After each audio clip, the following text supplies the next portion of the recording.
dal leen ak jàmm ci AGT News chaîne bi leen di jox xibaar yi wér te wóor abonné leen ngir dara bañ leen a raw. AGT News. jërë ngeen jëf mbokk yi ci ànd beeg ñun ci AGT News dal leen ak jàmm. am nañ mbégte lool di waxtaanee saa su nekk li gën a fës ci réew mi. dañuy faral di wax naan yéene néeg la boroom moo cay fanaan. looy jëflanteeg sa waay na nekk lu baax. loo ko yéene itam na doon loo yéene sa bopp. ndax mën ngaa xëy ëllëg nekk ci même situation bi nga xam ne yaa ngi ko doon séntul sa nawle. at yi ñu weesu Sénégal métti woon na lool. lu bari jafe woon na fi. surtout ci lu ñeel àq ak yelleefu doomu aadama yi ñu respecté ko jox cër itam ñi nga xam ne ñëpp dañuy yëngu ci lu ñeel wàllum politique surtout ñi nga xam ne dañu féetee ci opposition. mu nekk nag situation boo xam ne mën nañ ne Pastef les patriotes en l'occurrence Ousmane Sonko ak ñi ma doon àndal dañu ko dund ak dignité dund ko ak jafe-jafe yu dul jeex mais ñu ànd ak seen ngor gëm li ñu gëm ba tey ji suñu boroom def li gën ci réewum Sénégal muy mu am alternance révolution am fi waa système bi jóge fi ñu ñëw samp li ñuy woowee le projet. waaye ci jamono jooju dafa am ñu fi nekkoon jamono ju métti woon ja muy nguurab Macky Sall ak ñi mu àndaloon ñëpp. Ismaïla Madior Fall nekkoon ci biir demoon ba doon ministre de la justice garde des sceaux nekkoon ci anam boo xam ne sénégalais yi demoon nañ ba jéppi ko te moom Ismaïla Madior Fall dafa bokkoon ci ñi nga xam ne bu Sénégal jàqee ci lu ñeel wàllum constitution moom la ñuy daw utali ngir mu gindi ñu wan ñu yoon wax ñu ana naka lañ war a doxalee ngir mën a trouver des solutions. waaye leen moo am comme li ñuy faral di ko waxee saa su nekk Macky Sall day suul ndaanaan kii di Ismaïla Madior Fall nangu ñu def ko ab tailleur constitutionnel ba tey jii jural ko yu bari ci réew mi mais li ci gën a am solo mooy li mu ñàkk moo ci gën a doy waar muy respect ak considération bi nga xam ne amoon na ko ci sénégalais yi. Macky Sall jël lépp boole honneur am dignité am éthique am lépp mu dajale sànni à la poubelle présenté ñu Ismaïla Madior Fall boo xam ne mujj gi lenn moo nekkoon yitteem mooy fexe bay justifier ñaawteef yi nga xam ne Macky Sall mi ngi koy def ak lépp lu muy tëral te mu dëppoowul ak constitution. mu nekkoon lu regrettable loo xam ne Sénégal ñu ci bëri subir nañ conséquences yi ñun ñëpp ñi ngi fàttaliku coono bi nga xam ne tegoon nañ ko El Malick Ndiaye Waly Diouf Bodian ak ñeneen ci lu ñeel bracelet électronique lépp tënku woon ci politique. am ñoo xam ne jug nañ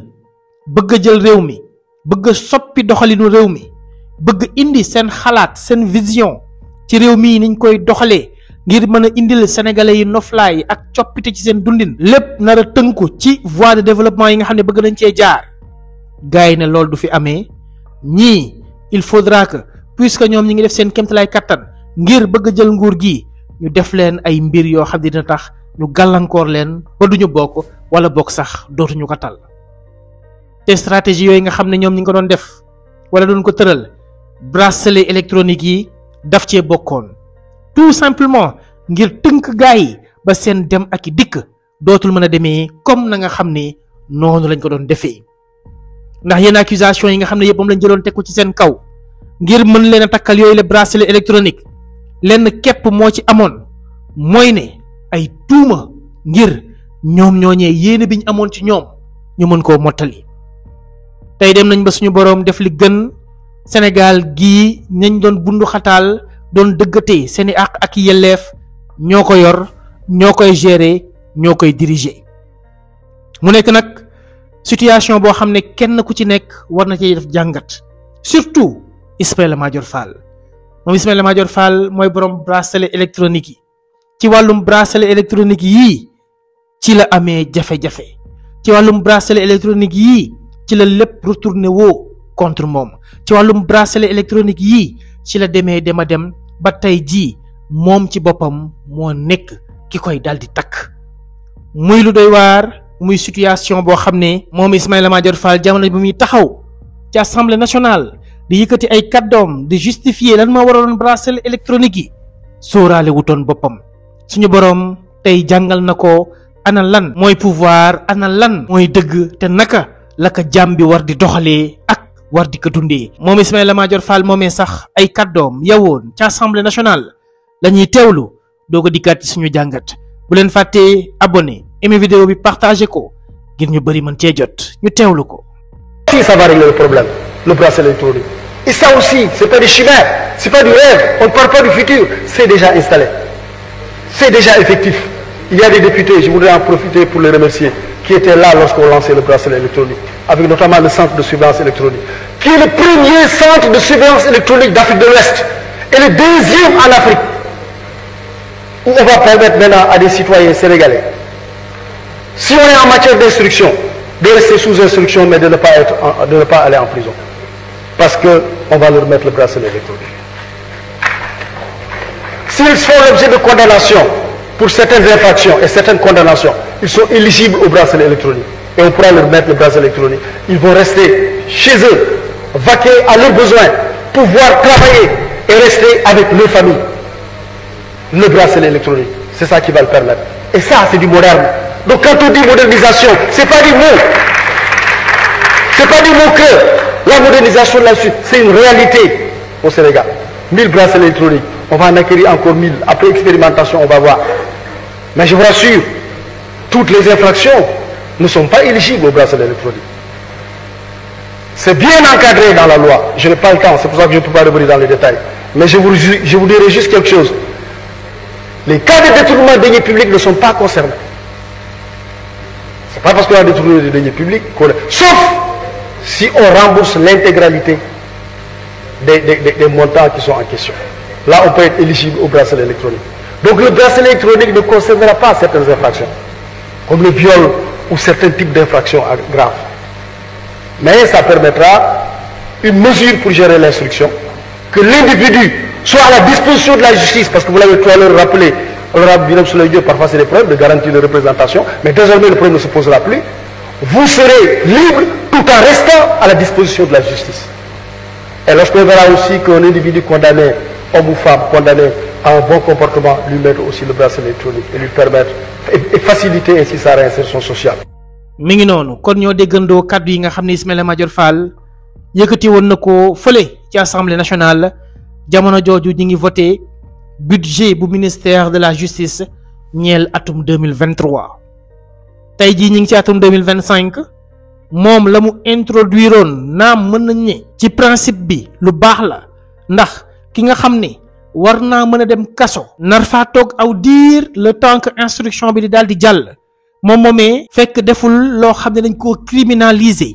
war nañ koo mën a bàyyi mu nekk ci ay yitteem di vaquer ay occupation am ci ni mu waree ngir ay liggéeyam bañ a taxaw ay activité am itam bañ a nekk au ralenti bu ko defee justice continuer liggéeyam le temps que moom moomee ñu koy juger atte ko ngir xam ban daan dëggantaan mooy dal di tegu ci kawam. loolu dëgg la te initiative bu baaxoon la ci principe bi waaye gars yi dañ koo jël détourné ko ci ay objectif am mujj gi dañ ko jël di ko politiquer jël ko di ko xeexee seeni adversaire politique. El Malick Ndiaye daf cee dund ay situation yu doy waar Waly Diouf Bodian kenn waxaalewu ko ak ñeneen di ay patriotes di ay sénégalais gëm seen réew bëggoon tout simplement changement am fi bëggoon fee jële système bi ñoom ñëpp ñu teg leen boobu la coono tout simplement parce que gars yi dañu doon politique. Ismaïla Madior Fall moo ko wax moom Ismaïla Madior Fall miy wax en tant que ministre de la justice wala kii wax en tant que constitutionnaliste ak Ismaïla Madior Fall en tant que politicien du benn daa wutee am différence kon kooku bu demee bay jëf itam mën nañu ne day jëf en fonction du contexte en fonction de ses intérêts politiques. loolu moo waral tey jii bi nga xamee ne jël nañ décision ne moom dañu koy takkal bracelet électronique sénégalais yëpp dañoo fàttaliku kàddoom yii ñu teewlu sànq sénégalais yi itam dañoo fàttaliku ñaawteef yu bëri yi am ci réewum Sénégal jaaree ci justice te moom Ismaïla Madior Fall jamono jooju moo nekkoon ministre de la justice garde des sceaux. kon nag lépp lu ñuy teg comme jéego ci am réew nañu bàyyi xel ne ëllëg ay conséquences am wala boog ay effet am mën nañoo laalaale koo xam ne sóoraale wuñ ko woon laalaale itam suñu honneur ak suñu dignité. Ismaïla Madior Fall ba muy yëkkati ay kàddoom fële ci assemblée nationale sóoraale wutoon benn yoon ne bés mi ngi ñëw moom ñu takkal ko bracelet électronique xañ ko génnam ci région de Dakar. kon nag suñu boroom moo yor programme am moo xam ni mu koy doxalee mais aussi moo bëgg Sénégal loolu la ñuy wax ba tey jii mu jëlee fi ñi fi nekkoon indi pouvoir bu bees boo xam ne ñi koy incarné ñëpp jàpp nañu ne wala njort nañ njort bu rafet ci ñoom ne ñu jub lañ ñuy jubal lañ te ñu fas yéene jubbanti suñu réew mu dëngoon mii la ngir sénégalais bi mën cee gis bénéfice ak itam noflaay bi mu doon xaar depuis des années. kon comme niñ ko waxee ci njëlbeeni kàddu yi yéene néeg la boroom moo ciy fanaan ñun nag yéene wuñ kii di Ismaïla Madior Fall lii di ko dal jamono ji lii nga xam ne tegu na ci kawam lu metti la waaye gëm nañu ne itam dina ci gën a jàngee ay leçon xam ne benn nguur moo dul jeex muy nguuru suñu boroom xam ne itam lépp looy jëflante ak sa nawle nang sóoraale ne bu doonoon yow ndax dina la neex lépp looy jëflante ak sa moroomu compatriote bàyyil xel ne ëllëg loo ca mënta def mën naa retourner wu contre yow. tey jii Ismaïla Madior Fall comme niñ ko waxee dañ koy répété waat kenn yéenewu ko li muy dund waaye suñu boroom wan naka boppam jamono bi nga xamee ne sénégalais yaa ngi fii di xeex ngir Macky Sall respecté suñuy àq ak suñuy yelleef respecté suñu constitution tëral lépp luy dëgg fii ci réew mi mu lànk ne du ko def sénégalais yi génn janoo ak moom Macky Sall mu riposte ci anam bu doy waar bu métti woon lool am ñu ci faatu ñii ñu tëj leen kaso comme niñ ko waxee ñii ñu takkal leen ay bracelet électronique ñii sax daw gàddaay génn réew mi sori woon seeni njaboot jamono jooju bi ñuy def di jëf sóoraale wu ñu woon benn yoon ne suñu boroom am na beneen programme am te programme am benn programme mënu koo féete kaw te lu mu fa fekk da koy faxas booy jéem a bañ lu yow lay faxas tëral programme am kon nañu ñaanal ñi fi nekk tey jii yàlla gën leen may dëgërlaay ci conviction yi ñu am ba duñ ci déroger mukk ñi fi nekkoon ñu jëlee leen fi seen doxalin boobu bu salte bu bon bi nga xam ne sénégalais yépp ko ñaawlu bu dee ñii tey jii dem nañ ba am ñenn ci ñoom ñoo xam ne ñi ngi koy def nañu xam ne sénégalais yi dinañ jug retourner waat encore contre ñoom ndax ils sont éveillés te xam nañ bu baax a baax fan lañu jëm ak fan lañu bëgg a yóbbu suñu réew mi le am nañ ci yaakaar ak njoxtu bu rafet nag li ci des mooy continuer liggéey bi nga xam ne sumb nañu ko ngir suñu Sénégal gi ñu mën koo jëmale kanam yóbbu ko vers des lendemains meilleurs kon lii moo nekkoon jàngat bi gars yi dañu leen di gërëm